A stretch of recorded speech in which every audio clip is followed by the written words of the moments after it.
Shriram. 8 September महाराजांचे प्रवचन थोडेच वाचावे, पण त्याचे मनन व आचरण करावे।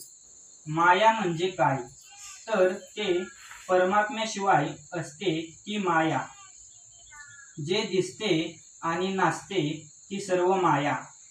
आपण जोपर्यंत नामस्मरणात आहोत तोपर्यंत आपण मायेच्या बाहेर आहोत, आणि जेव्हा त्याचे विस्मरण होते तेव्हा आपण मायेच्या अधीन आहोत असे समजावे।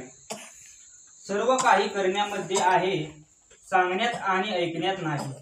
निर्गुणांचे कितीही वर्णन केले तरी निर्गुण रूप समजायचे नाही, म्हणून सगुण रूपच आपण पाहावे आणि त्याचेच पूजन करावे।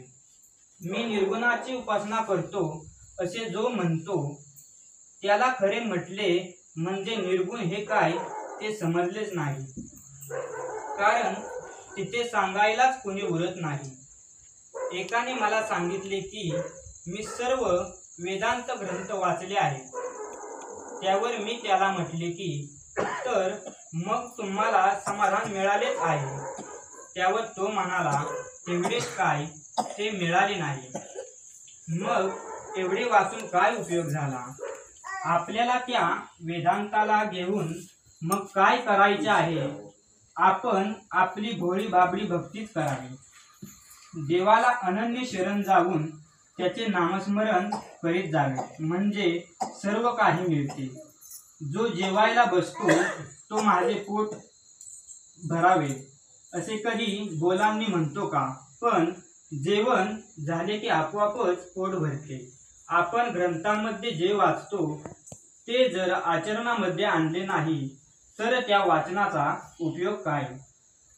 म्हणून आपण फारसे वाचनाच्या वगैरे नादी लागू नये, कारण त्याने खरे साधन बाजूलाच राहते आणि त्या वाचनाचाच अभिमान वाटू लागतो। म्हणून थोडेच वाचावे आणि त्याचे मनन करावे। शरीराच्या अगदी लहान भागाला लागले तरी संबंध देहाला वेदना होतात। त्याप्रमाणे दिवसाची एक घटका जरी आपण भगवंताच्या स्मरणात घालवली तरी संबंध दिवस त्यामध्ये जाईल, आणि दिवसांचेच महिने, महिन्यांचेच वर्ष आणि वर्षांचेच आपले आयुष्य बनलेले असते। या दृष्टीने आपले सर्व आयुष्य भगवंताच्या स्मरणात जाईल।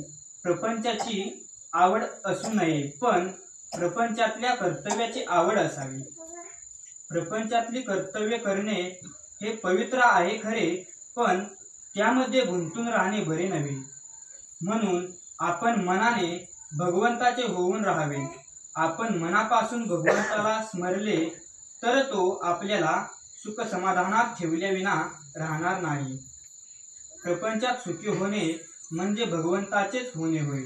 देवाला मानावे आणि त्याला आवडेल तेच करावे, हेच परमार्थाचे सार आहे।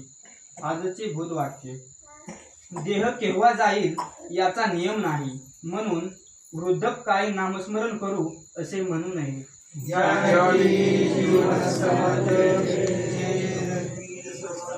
श्रीराम।